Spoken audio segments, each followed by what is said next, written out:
Hey there, Kevin from Root Development. September's newsletter. We're going electronic again.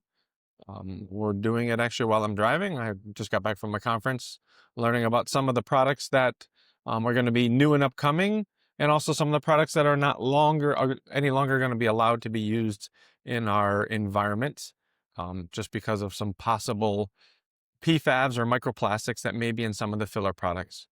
Doesn't really change our program or what we're doing, but I always have to stay up to date and in tune to what is out there for law changes to make sure that any ordering that I do and custom blending of the products that we use don't contain what's going to be in the future no longer available in our state. And Connecticut runs a very strict program, which I'm actually kind of happy for. They're always looking out. Our DEEP, DEEP, who runs the organization that I'm licensed through in the state of Connecticut, to provide really safe applications throughout our state with the products that they're allowing and the research they do for the health of all of us. With that said, we are finally getting some turf recovery, which is wonderful.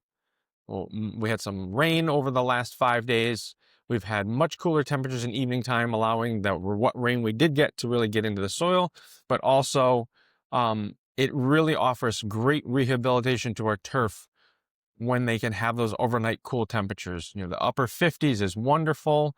Lower 50s is even better, creates a little bit more dew, and that dew actually can really hydrate our soil and get into any seeding that you have done or we're doing. We're going into our core aeration and overseeding campaign, and it's very important to keep that young seed moist and damp all the time until it starts popping, and what we call germination, and then that's going to require more water after that to make sure we drive those roots into the soil before the wintertime comes.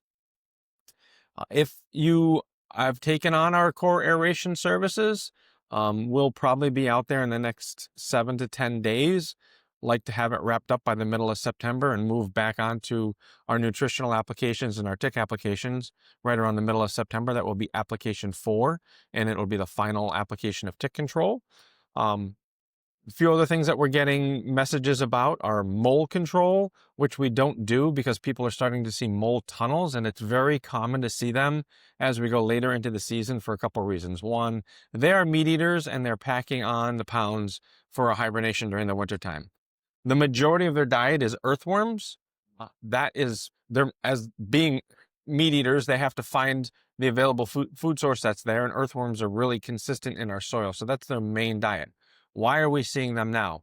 Well, as we start getting cooler soil temperatures and we start having more moisture in the soil, the worms are coming up towards the top layer, and that is where they're hunting for their food. It doesn't mean that you have a grub outbreak in your property. You could have grubs in your soil, that is for sure, and it's totally normal to have some grubs in your property, no matter if there's a control product put down or not. It's the larvae form of many beetles.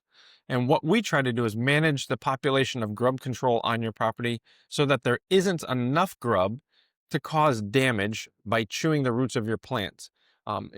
Eradicating all grubs would be very harmful to the environment with the amount of product that would need to be used, as well as other beneficial insects that are out there. So mole activity is very common to see. The soil is easier to move now that they've had some moisture, and they're chasing their meat source up to the top where they can eat it, and the moles are going to travel in that easier soil of the layer, getting ready for hibernation. Application 4 is going to be coming up very soon, and that is a slow release granular custom blended again for us. It does not have any PFAS or the filler in it that the state and other states are talking about, which would be biosolids, which is great. It has other beneficial fillers that we like to use that's going to give us nutritional value, just not a lot of bags that you buy and people are selling have rocks in them for their filler. And any filler we use, we want it to be able to offer some type of nutritional value to your soil. It's also the time that we do our lime application, and it's great timing with the lime and fertilizer when we come into this season.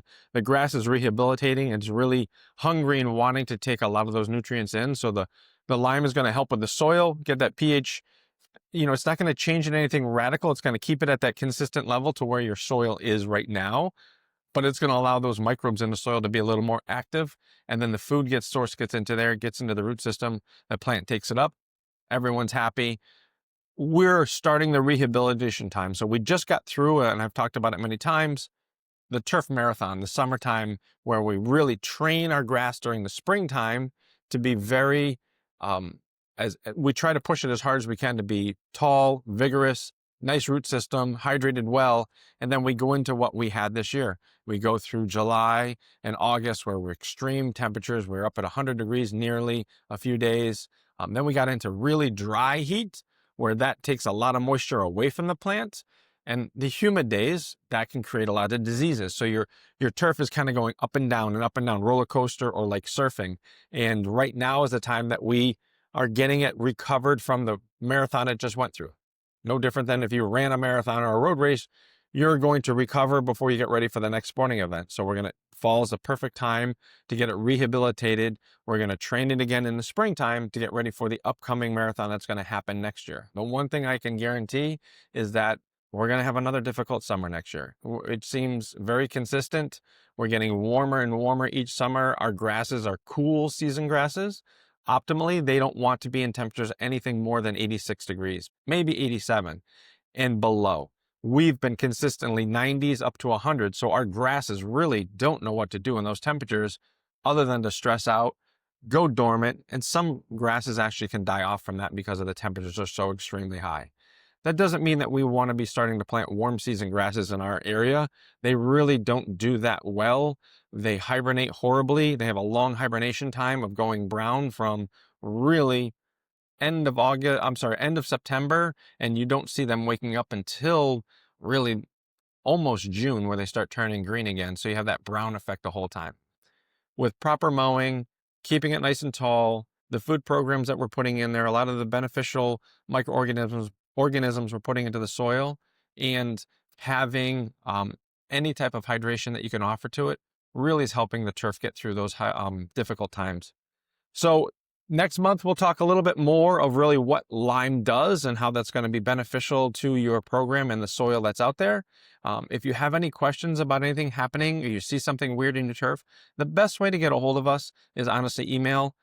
I am an owner-operator, and it's hard for me to answer the calls, but emails, either I'm scanning through them quickly during the day, my wife's handling them. If she sees something that needs attention right away, she'll reach out to me via phone call or text, and then we can make a decision if we need to get out there that day to take a look at it, or if it's something that I can look down the road as I'm in your area to see if there's something going on.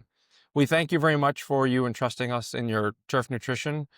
We take complete responsibility of offering you the best products we can, hence why I'm driving almost 300 miles back from the conference I went to. It was well worth the time, and we look forward to seeing you out on the turf real soon. Have a great week.